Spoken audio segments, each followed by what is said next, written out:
नमस्कार, स्वागत है आप सभी का राज्यसभा टीवी में। मैं हूं श्याम सुंदर। मैं भी भारत कार्यक्रम में हम देश के आदिवासियों को जानने समझने की कोशिश कर रहे हैं और इस क्रम में आज हम अंडमान निकोबार की राजधानी पोर्ट ब्लेयर में हैं। आज से हम मैं भी भारत की एक विशेष श्रृंखला शुरू कर रहे हैं और ये विशेष इसलिए है कि इस श्रृंखला में न सिर्फ हम आदिवासियों की बात करेंगे बल्कि उन आदिम जनजातियों को जानने समझने की कोशिश करेंगे जिनके वजूद को खतरा बताया जा रहा है। और इस श्रृंखला में हम सबसे पहले बात करेंगे ग्रेट अंडमानीज की।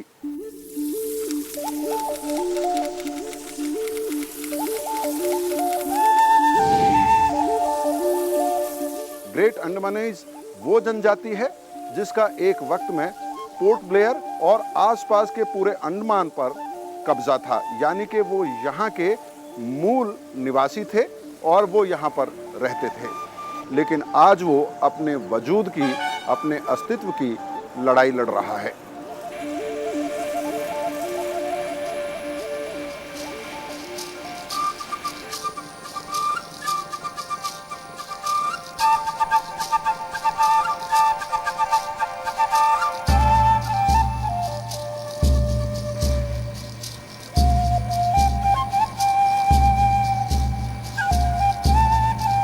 अंडमान निकोबार के आदिवासी या मूल निवासियों को जानने समझने के लिए हम पूरी टीम के साथ पोर्ट ब्लेयर पहुंच चुके थे। पहले ही दिन हमें एहसास हो गया था कि चीजें हमारी मर्जी से नहीं चलने वाली हैं।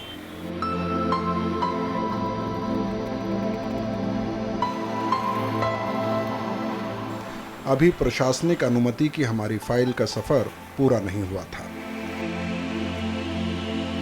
कई दिनों तक प्रशासन के सभी आला अधिकारियों से मुलाकात चलती रही, लेकिन बात थी कि आगे नहीं बढ़ रही थी।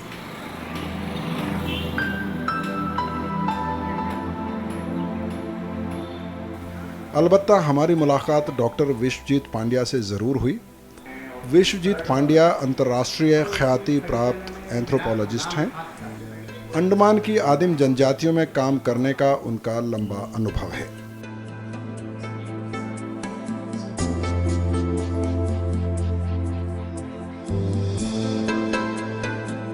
फिलहाल वो अंडमान की आदिम जनजातियों को लेकर प्रशासन की नीति का अहम हिस्सा भी हैं। इसके अलावा एंथ्रोपोलॉजिकल सर्वे ऑफ इंडिया की लाइब्रेरी भी वक्त काटने का सहारा बनी। ये बात जरूर है कि इस दौरान यहाँ के आदिवासियों को लेकर हमारे सवाल और समझ कुछ और साफ जरूर हुई।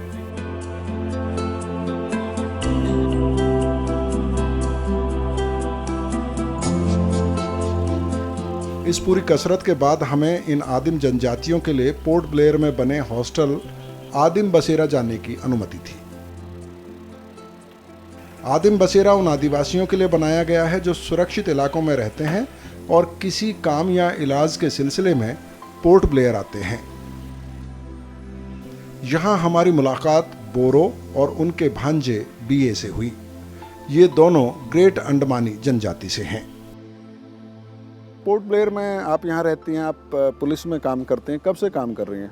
2004 में ट्रेनिंग करी सर। तो आप पहले से ही पोर्ट ब्लेयर में रह रही हैं या नौकरी के लिए आप विशेष तौर पे आई यहाँ पे? नौकरी के लिए आए थे सर। अच्छा, तो वहाँ पे क्या आपने कुछ पढ़ाई लिखाई भी की है? जी, वहाँ तो 8 क्लास तक है। तो जो बाकी जो आपकी जनजाति के लोग हैं, जो आपके ट्राइब के लोग हैं, उसके बच्चे स्कूल जाते हैं वहाँ पे? कुछ जाते हैं। आपके परिवार में कितने लोग हैं?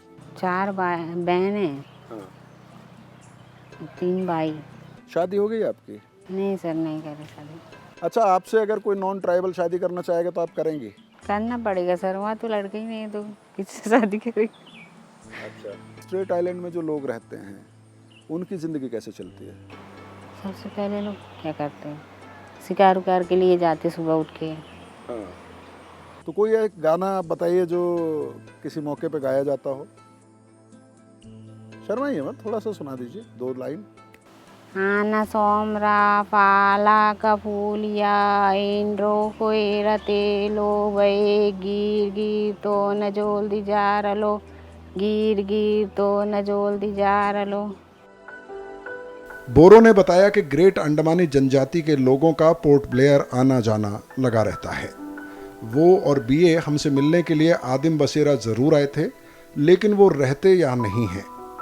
बोरो ने पोर्ट ब्लेयर में घर लिया हुआ है और उनके परिवार के कई लोग उनके साथ रहते हैं।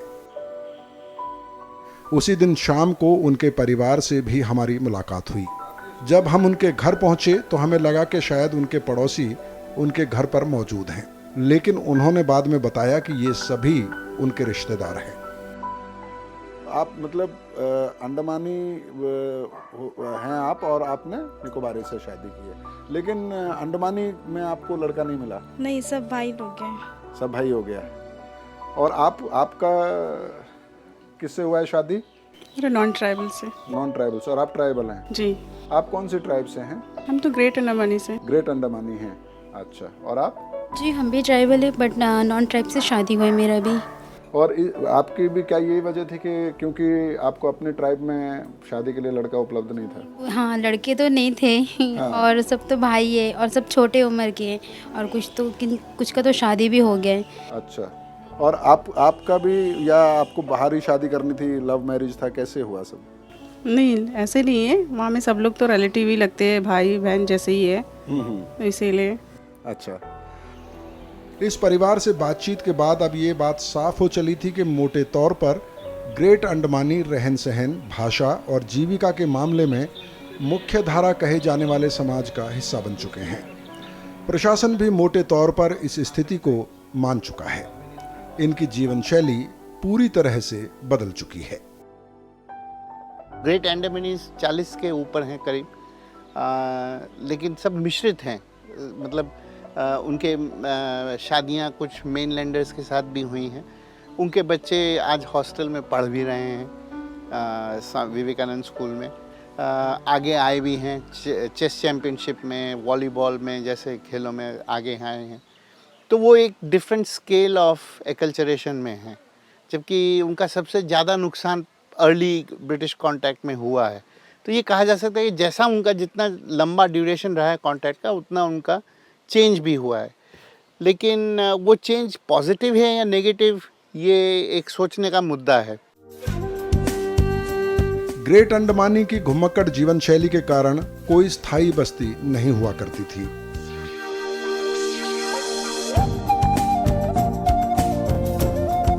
जंगल में जहां भी पानी मिल सके उसके आसपास घास फूस की झोपड़ी बनाई जाती। यह झोपड़ी आमतौर पर मचान पर बनती। झोपड़ियों के बीचों बीच खुला मैदान रखा जाता। खेती से पूरी तरह से अनजान इस जनजाति के लोग खाना जुटाने के लिए शिकार पर निर्भर थे। जंगली सुअर का मांस, मछली और समुद्री कछुओं के अलावा जंगली फल और कुछ पेड़ों की जड़ें इनके खाने में शामिल थीं।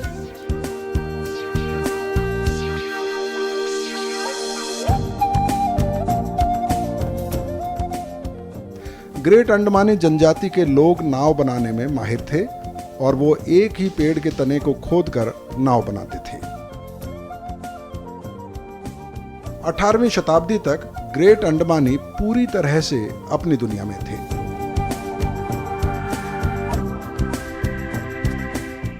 लेकिन अब उनकी खान पान की आदत पूरी तरह से बदल चुकी है।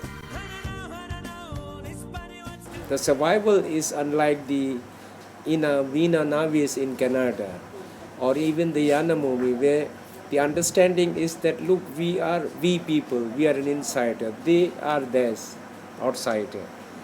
So the feeling to sustain their own culture and selecting few external elements for their own benefit. In case if forest is to be cut down, they want to document it. They will not leave it like that because it is with whom they can depend upon. But here, the Great Andamanis, they have forests, they have wild boar in Strait Island, they have deer, they are allowed, even Forest Act is not imposed upon them. But they don't even go for hunting.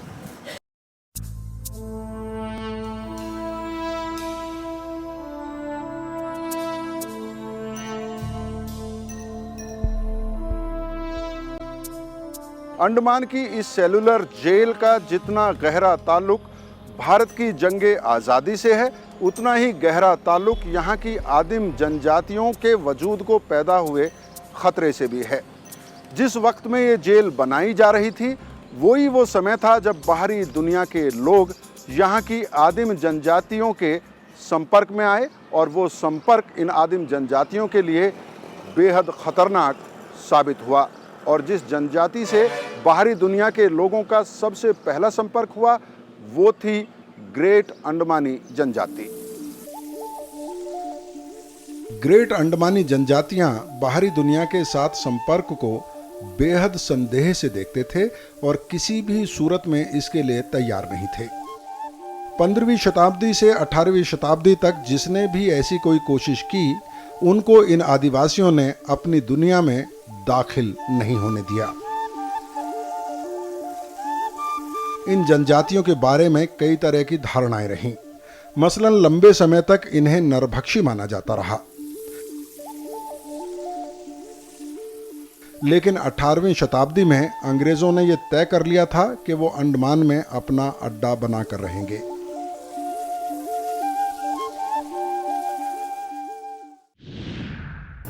अंग्रेजों ने 1788-89 में दक्षिणी अंडमान में अपना अड्डा बनाया। बाद में इस जगह को पोर्ट ब्लेयर का नाम मिला। 1796 में कई कारणों से अंग्रेजों ने अंडमान में बसाई कॉलोनी को बंद करने का फैसला किया, लेकिन ये 7 साल इस द्वीप समूह के मूल निवासियों की दुनिया में दखल की शुरुआत कर चुके थे। 1857 की क्रांति या भारत की आज़ादी की पहली लड़ाई के कैदियों के लिए जब अंग्रेजों ने काला पानी या सेलुलर जेल बनाने का फैसला किया, तो इस बार अंडमान के आदिवासियों की दुनिया में सभ्य समाज की ये निर्णायक दखल थी। अंग्रेजों के अलावा यहाँ की आदिम जनजातियां जिनके संपर्क में आईं, वो थे इस जेल के कैदी। ग्रेट अंडमानी जनजाति के लोगों से इनका खूनी टकराव हुआ। हजारों आदिवासी इस संघर्ष में मारे गए और जब आदिवासियों और इनके बीच मित्रता हुई, तो इन आदिवासियों को बाहरी दुनिया से नशा और बीमारियां मिली। तमाम दुनिया में ये पाया गया है कि जहाँ पर भी प्रिमिटिव ट्राइब्स को लोग ऐसे कांटेक्ट करने की कोशिश किए, इसका नतीजा अच्छा नहीं निकला। There are many tribes in Amazon जो कम्प्लीटली एक्सटिंक्ट हो गए। कोई germs of some diseases against which they have no immunity, जो यहाँ भी देखा हुआ है। मीजल्स के एपिडेमिक में बहुत सारे लोग कब, इससे भी आपका ब्रिटिश पीरियड में अंडमानीज, इसके बीच में सिफिलिस, मीजल्स, मम्प्स, इसमें बहुत सारा लोग मरे थे। ग्रेट अंडमानी और अंग्रेजों के बीच लड़ाई में ग्रेट अंडमानी जनजाति के ज्यादातर नौजवान पुरुष मारे गए। इस जनजाति की जनसंख्या में भारी गिरावट की यह एक बड़ी वजह बनी। 1858-59 में ग्रेट अंडमानियों की तादाद का मोटा आंकड़ा 10,000 से ज्यादा का था। इसके बाद 1901 की जनगणना में इनकी जनसंख्या 625 दर्ज है। 1931 की जनगणना में इनकी संख्या मात्र 74 थी, जिसमें 27 पुरुष और 47 महिलाएं थीं। 1931 की जनगणना में ही ये नोटिस किया गया कि ग्रेट अंडमानियों में मिश्रित जनसंख्या शुरू हो गई थी। इस जनगणना में 16 लोग ऐसे थे जो प्योर ग्रेट अंडमानी जनजाति से नहीं थे, यानी कि वो ग्रेट अंडमानियों और गैर आदिम जनजाति के बीच शादी से पैदा हुए थे। इनमें 11 पुरुष और 5 महिलाएं दर्ज की गईं। आज़ादी के बाद भी स्थिति बद से बदतर होती गई। 1961 की जनगणना में इनकी तादाद 19 रह गई। इस जनगणना में इस बात की जानकारी अलग से नहीं दी गई कि इस संख्या में मिश्रित आबादी को शामिल किया गया था या नहीं। 1961 में सरकार ने ग्रेट अंडमानी जनजाति के लोगों को स्ट्रेट आइलैंड पर बसाने का फैसला कर लिया। सरकार ने वहां पर उनके लिए फ्री राशन, एक प्राथमिक उपचार केंद्र और एक प्राइमरी स्कूल की भी स्थापना कर दी।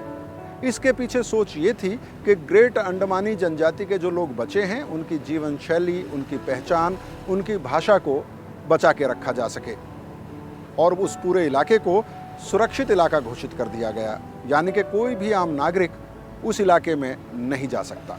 तो ये जो 12 ट्राइब थे जिनके रेमनेंट्स आज ग्रेट अंडमानीज कहलाते हैं, स्टेट आइलैंड में हैं, एडमिनिस्ट्रेशन आपसे कहेंगे कि इनका तरक्की हो रहा है, इसका नंबर 18 से बढ़ के 34 हो गया। ठीक है, 34-50 जो भी हो। अब ज़रा जाके सबको देखिए ना, do you really feel that they are the original tribe? अगर हम इतना तक नहीं कहेंगे कि DNA testing should always be voluntary, it should never be imposed. DNA test करेंगे तो आप पाएंगे more than 50% are born not of their own people but others. प्रशासन की जिम्मेदारी इस जनजाति की विशेष पहचान बनाए रखने की है। हालांकि कई जानकार मानते हैं कि ग्रेट अंडमानी जनजाति को अब मुख्य धारा से अलग रखने का औचित्य नहीं है। No amount of protection can keep a total insulation. Now this is a big issues which the UN administration is facing lots of difficulties. Luke is one who is working in the electricity department. He is not interested to stay in State Island. There are various attributes. Justin मानते हैं कि ये जिम्मेदारी प्रशासन के लिए दो धारी तलवार है। It's the same situation with the Semang in Malaysia. But here, how long we can prevent few people from mingling now? If it is their choice to have a marriage alliance with outsider, though we cannot prevent them. I forgot that boy's name who is the son of the then chief Chiraki, you know.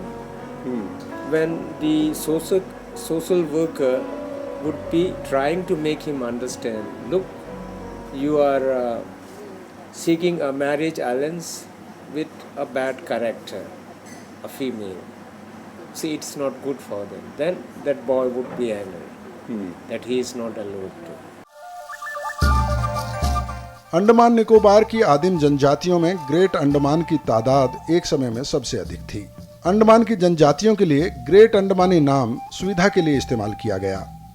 दरअसल जिन्हें great अंडमानी कहा जाता है उस समुदाय की अलग अलग कम से कम 10 जनजातियां हुआ करती थीं। इनमें आका करें, आका कोरा, आका बो, आका जेरू, आका केड़े, आका कोल, ओको जुबाई, आका पुकिकार, आका बेले और आका बीजी हैं। ये जनजातियां उत्तर, मध्य और दक्षिण अंडमान में फैली थीं। इन जनजातियों के रहन सहन में कुछ समानता जरूर थी, लेकिन सभी जनजातियों की अपनी अलग पहचान थी और अलग भाषा थी। 2010 में बो भाषा जानने वाली इस जनजाति की एकमात्र महिला की मौत के साथ ही इस भाषा का वजूद खत्म हो गया। ग्रेट अंडमानियों के बारे में कहा जाता है कि कम से कम 70,000 साल तक अपनी पहचान और अंदाज के साथ वो अंडमान में जीते रहे, लेकिन पिछले 200 साल में उनकी पूरी दुनिया बदल चुकी है। खतरा सिर्फ इतना नहीं है कि ग्रेट अंडमानी जनजाति का वजूद आज खतरे में है, बल्कि मानव सभ्यता का एक अहम हिस्सा मिट रहा है जिसका कोई लिखित इतिहास नहीं है।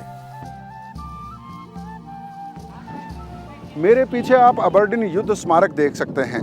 दरअसल 1859 आते आते ग्रेट अंडमानी जनजाति के लोग ये समझने लगे थे कि बाहरी दुनिया से जो लोग आए हैं न सिर्फ वो उनके इलाके के लिए ख़तरा हैं, उनके रिसोर्सेज के लिए ख़तरा हैं, बल्कि उनके वजूद के लिए भी ख़तरा बन सकते हैं। और 1859 में इन जनजातियों ने यह फैसला किया कि बाहरी दुनिया से आए लोगों को यहाँ से खदेड़ दिया जाए। महिलाओं को पीछे छोड़कर आदिम जनजाति के 5,000 लड़ाके अंग्रेज़ों पर हमला करने के लिए आगे बढ़े, लेकिन एक ऐसे व्यक्ति ने जिनको इन आदिम जनजातियों ने पनाह दी थी, अपनी बेटी दी थी, उन्हीं की दगा से ये युद्ध वो अंग्रेज़ों से हार गए। इस युद्ध की पूरी कहानी इन जनजातियों के उत्तराधिकारियों से आपको सुनवाएंगे एक छोटे से ब्रेक के बाद। ब्रिटिश सारा अपना हथियार के साथ रेडी थे, मीन्स रेडी हो गए। और जब हम लोग यहाँ पहुँचे तो बहुत लड़ाई ऑलरेडी इस लोग को मालूम था। तो इसमें हम लोग को बहुत सारा आदमी लोग मारा। स्वागत है आप सभी का मैं भी भारत के अगले हिस्से में। और आज हम पोर्ट ब्लेयर स्थित विवेकानंद स्कूल में हैं, जहां पर हमारी बातचीत होगी ग्रेट अंडमानीज के इन छात्रों से जो यहां पर पढ़ते हैं। इनमें से ज़्यादातर छात्र जो हैं वो स्ट्रेट आइलैंड के हैं और यहां पर हॉस्टल में उनके रहने की व्यवस्था की गई है। कुछ लोग हैं जो अपने माँ बाप के साथ यहाँ पर पोर्ट ब्लेयर में आदि बसेरा में रहते हैं। वो रोज़ अपने घर से अपने माँ बाप के पास से इस स्कूल में आते हैं। इनके साथ हम बातचीत शुरू करते हैं। सब आप पहले अपना नाम मुझे बताइए। कोटा। आपका? अरमान। अरमान। आपका? बिलवा।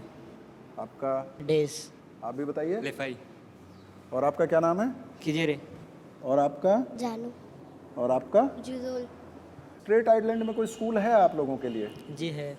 तो वहाँ नहीं पढ़े? वहाँ कितने बच्चे हैं आपके जैसे जो स्ट्रेट आइलैंड में जो ग्रेट अंडमानीज हैं, कितने बच्चे हैं वहाँ पर? अभी 2-3 हो गए क्योंकि सब यहाँ पर आके अभी पढ़ते हैं। अच्छा, तो पोर्ट ब्लेयर में कितने बच्चे हैं कुल मिला के स्ट्रेट आइलैंड से आपके जैसे जो हैं छोटे बड़े मिला के? वो 16 तक हो।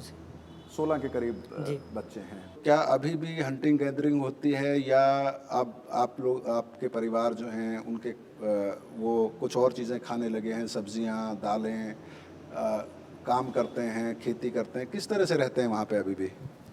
दोनों की तरह रहती है, हंटिंग भी करते हैं और as we are less educated तो यहाँ से दाल सब्जी और सब कल्टीवेशन ऑफ क्रॉप भी हम लोग करते हैं। अच्छा, कल्टीवेशन वगैरह आप वहाँ पे करने लगे हैं? जी। लेकिन मोटे तौर पे अभी भी शिकार ही करते हैं? जी। तो आप खुद कभी शामिल हुए हैं शिकार में? जी हुए। आप? हुए। आप भी हुए हैं? तो मतलब सारे लोग चले जाते हैं साथ में? जी नहीं, सिर्फ बड़े घर के बड़े लोग जाते हैं। और जी हम लोग जाने तो देते नहीं, मीन्स रिक्वेस्ट करते। तो जो बाकी पोर्ट ब्लेयर के जो बच्चे हैं उनसे आपकी अच्छी दोस्ती है या कभी कभी झगड़ा होता है या वो आपको पसंद करते हैं? कोई कैसे बाकी बच्चों के साथ रहते हैं? जब पहले बार आए तो तब उतना वो नहीं थे, तो कोई मीन्स देखते थे चिढ़ा देते थे। हाँ। तब ऐसे झगड़ा तो हो आपको जाते भी गुस्सा आता होगा तब तो? जी। हाँ। फिर अभी मीन्स बहुत साल से है ना, तो दोस्ती अच्छे से दोस्ती हो गए, तो उस तरह कुछ झगड़ा नहीं होते दोस्त। आपका कैसा एक्सपीरियंस रहा? आपको भी कभी किसी ने चिढ़ाया शुरू में जब आए? बहुत बार। अच्छा, क्या क्या कहते थे? मीन्स जरवा वो सब। स्ट्रेट आइलैंड में जाते हैं तो क्या वहाँ भी हिंदी में बात करते हैं या वहाँ अपनी भाषा में बात करते हैं? जी हिंदी में बात करते। हिंदी में बात करते जी। हैं? तो बच्चे लोग हिंदी में बात करते हैं या आपके माँ बाप भी हिंदी में ही बात करने लगे हैं अब? जो बुजुर्ग लोग हैं वो थोड़ा अपना भाषा में बात करते हैं आपस में। बाकी जब हम लोग उस लोग से पेरेंट्स से बात करते तो उस लोग हिंदी में बात करते हैं। आप बताइए कि हिंदी फिल्मों के बारे में आप पता है स्ट्रेट आइलैंड में लोगों को? जी सबको पता है? देखते भी हैं। देखते भी हैं? कौन सबसे ज़्यादा फेवरेट है? शाहरुख खान। शाहरुख खान। और आपका? वैसे में शाहरुख खान। जी। और आपका? सलमान खान। और आप बताओ, आप भी फिल्में देखते हैं? जी। कौन हीरो सबसे अच्छा लगता है आपको? सलमान खान। सलमान खान के बहुत फैन है। आपको? दोनों, सलमान खान और शाहरुख खान। अक्षय कुमार। अक्षय कुमार। और आपको? अक्षय कुमार। वाह, वेरी गुड। तो ये बताइए कि जो जब आपने कहा कि ज़्यादातर हिंदी में बात करते हैं, कितने लोग होंगे आपके स्ट्रेट आइलैंड में जो बुज़ुर्ग हैं, जो आपने कहा कि अंडमानीज बोलते हैं, कितने लोग होंगे ऐसे? 8 या 10। 8-10 लोग होंगे। आपकी माँ अंडमानीज में बात करती हैं? कभी आपको कहती हैं कि हमें ये हमारी भाषा है, इसको भूलना नहीं चाहिए, इसमें बात करना चाहिए? जी बोलते। हाँ। जी। लेकिन आप उनकी बात मानते नहीं हैं? नहीं करते, ट्राई करते। आपको मालूम है कि ग्रेट अंडमानीज जिनको कहा जाता है, आपके जो पूर्वज थे उनकी अंग्रेज़ों के साथ बहुत ज़बरदस्त लड़ाई हुई थी, उसके बारे में आपको कभी बताया है आपके? जी बताया। बुजुर्गों ने क्या बताया? बताइए थोड़ा बहुत। एक नॉन ट्राइब जब यहाँ से भाग के गए सरवलज जेल को करके गया था, तो एक जंगल में हम लोग का ट्राइब कम्युनिटी का वहाँ आके था, तो वहाँ में बहुत तीर का बरसात हुआ, उसका सारा दोस्त मर गया लेकिन सिर्फ वही बचा था।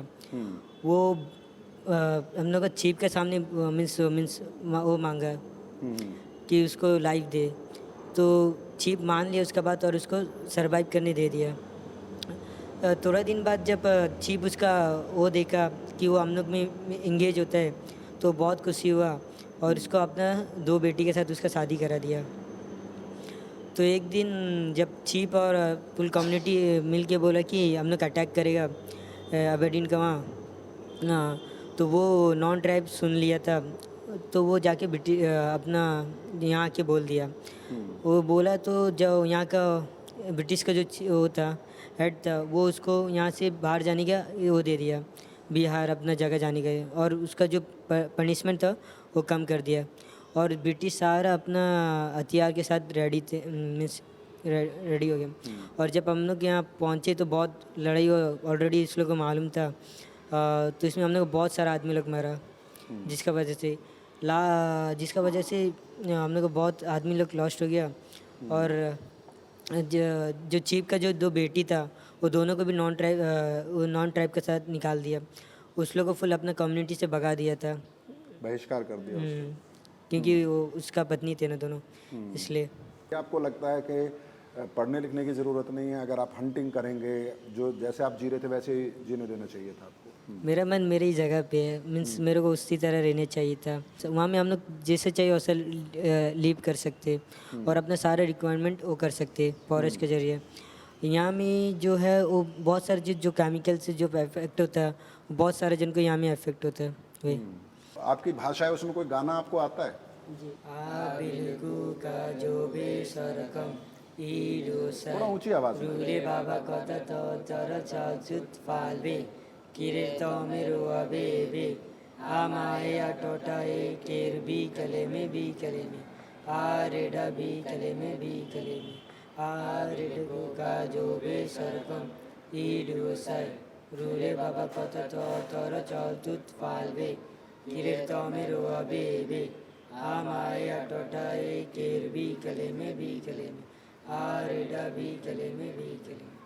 अच्छा, इस गाने का थोड़ा सा मतलब मुझे बताइए, क्या है इसका मतलब? एक बार एक बेटा और जाते हैं शिकार करने, तो उस टाइम बहुत तूफान आते हैं और फंस जाते हैं। तो उसमें पिता बोलते हैं बेटा को, बेटा डरो मत, समझाते हैं उसको कि ठीक हो जाएगा। वही गाने का मतलब है। थैंक यू, तालियां बजाएं सब।